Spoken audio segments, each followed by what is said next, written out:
have an easy way for you to get started. If you want to tune your model, right underneath here, language, tune your model, and then I've highlighted under the very hidden button of a question mark, start a tutorial, and you can search for Vertex AI, and you can see a bunch of examples, including one, tune a foundational model. I highly recommend it. It has all of the files that you need to do it. It's great. It's a great experience to see exactly how that works. Let's get into it. Let's build the worst prompt in the world. So I am very good at doing building really bad prompts.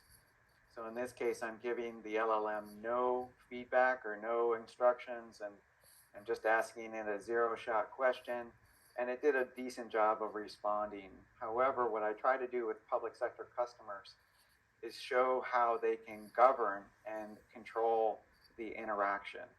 So the first thing is I can provide context, so I'm providing guardrails. I can provide a few examples, and then that same question, if I actually submit down here, I know people can't read it, but instead of that long, lengthy blob of a response, I get a very controlled, measured response, and it's based on my context that I provided the LLM. It's really important, even though you probably can't see all of this on my screen, it's really important to show them that that's one of those safety in depth features that we offer. Just keep on going. Again, you can use it for a lot of different use cases. Think about all of us needing to respond to an RFP, and if you don't want to read the RFP, or if you want to just submit the abstract and help you figure out whether or not it's an RFP that you want to respond to, again, that same principle, provide a few examples, give it some context, and it's able to assess whether or not that RFP might be perfect for you. I will go through this one, and then we'll jump into more of the Contact Center AI chatbot examples.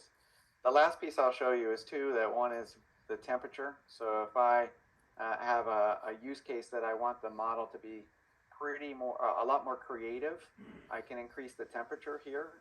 So that might be a great use case for creativity or creating things.